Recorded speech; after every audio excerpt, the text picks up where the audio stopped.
You guys are super friendly tonight. This is good.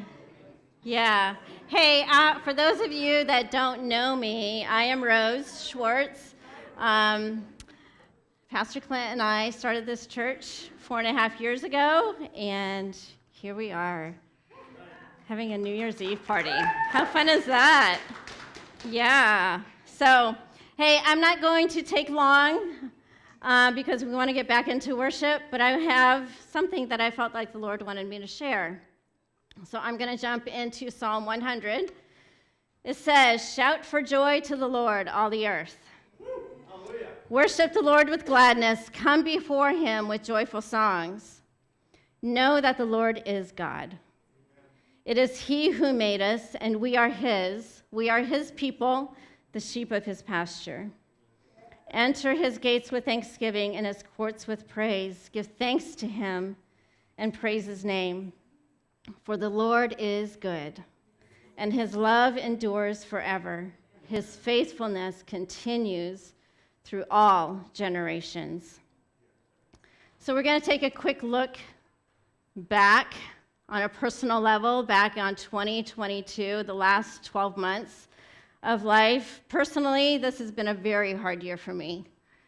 It's been a really hard year, and I know that some of you have had a really hard year too. I know some of your stories, and you've had hard years too. And so just know I'm with you. Through this year, I've had to remember that no matter what happens in life, God is still the same. He is still good. He's still constant. He is still faithful. He is still who he says he is. And because of that, he still deserves to be praised. No matter what happens in our lives. We all know life is hard, right? Life hands us things that are just not fun sometimes.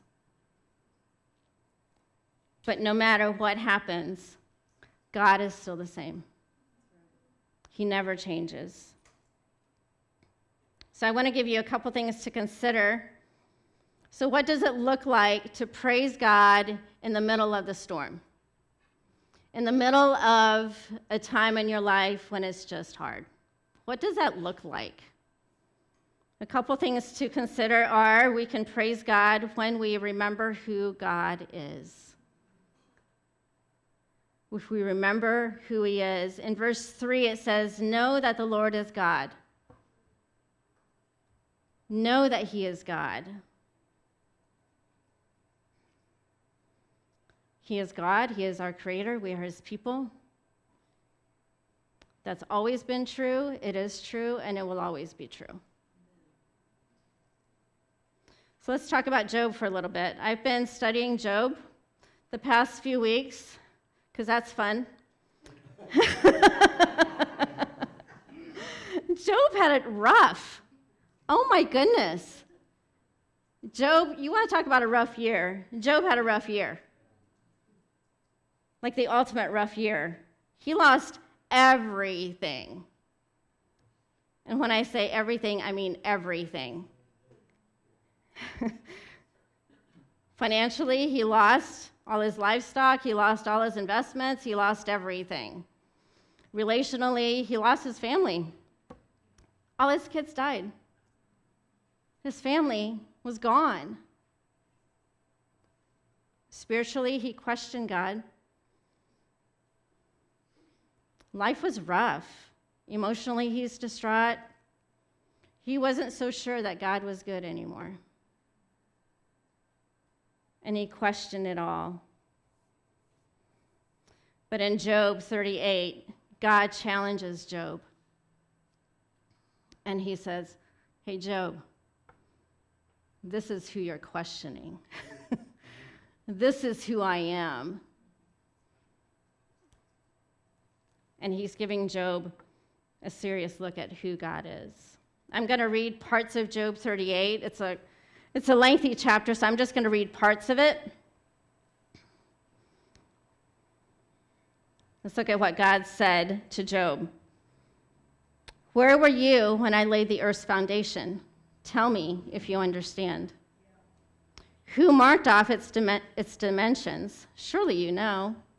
Who stretched a measuring line across it? On what were its footings set, or who laid its cornerstone while the morning stars sang together and all the angels shouted for joy? Have you ever given orders to the morning or shown the dawn its place, that it might take the earth by the edges and shake the wicked out of it? Have you comprehended the vast expanses of the earth? Tell me if you know all this. What is the way to the abode of light, and where does darkness reside? Can you take them to their places? Do you know the paths to their dwellings? What is the way to the place where the lightning is dispersed, or the place where the east winds are scattered over the earth? Who cuts a channel for the torrents of rain, and a path for the thunderstorm, to water a land where no one lives, in an uninhabited desert, to satisfy a desolate wasteland and make it sprout with grass? Do you know the laws of heaven? Can you set up God's dominion over the earth? Can you raise your voice to the clouds and cover yourself with a flood of water? Do you send the lightning bolts on their way? Do they report to you? Here we are. Who has the wisdom to count the clouds?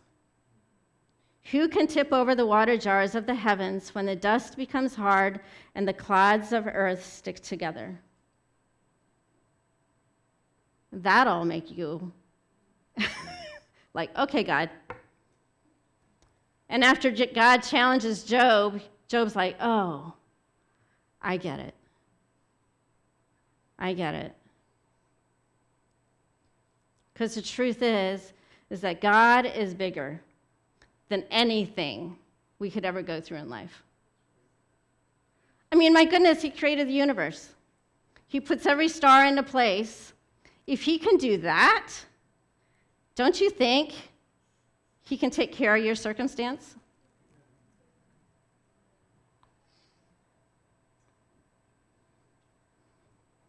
Some of you need to know that he can bring restoration when it looks hard, when it looks impossible. He can do that.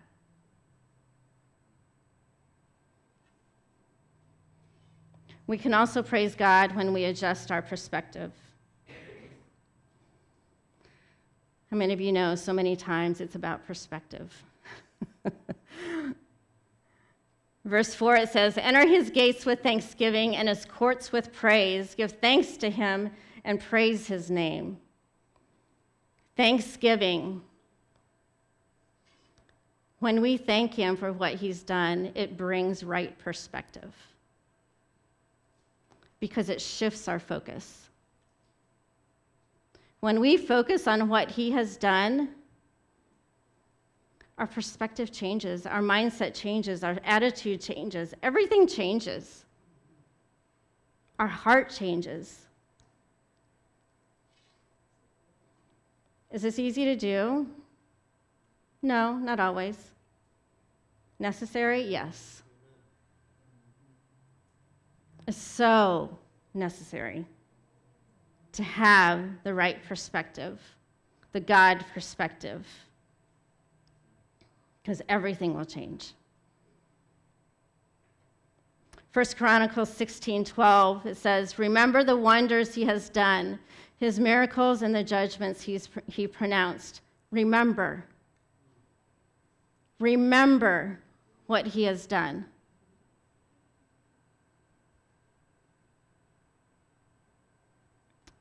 Psalm 107, verse 8. Oh, that men would give thanks to the Lord for his goodness and for his wonderful works to the children of men. You guys, we got to give thanks. You just have to. If you dwell on the hard stuff, you dwell on the negative stuff, you dwell on the human side of it, you're not going to do well. So where's your perspective? What has the Lord done for you in the last 12 months?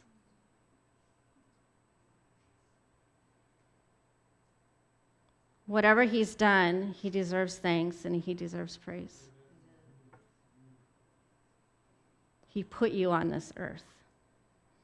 that itself deserves thanks and praise. He has given you breath. He has given you clothes. He has given you a home. He has given us things that we so many times take for granted. So many times take for granted.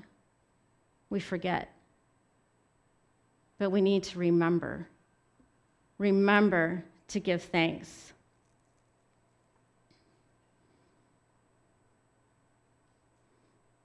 We're going to take a couple of minutes. This is interactive, okay?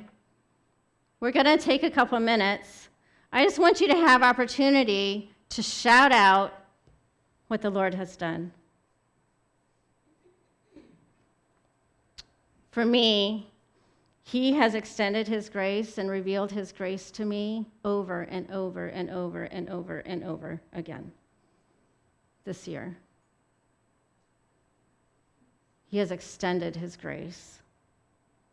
I've seen Him move in ways that would not have happened if circumstances would have been different. So what has God done for you?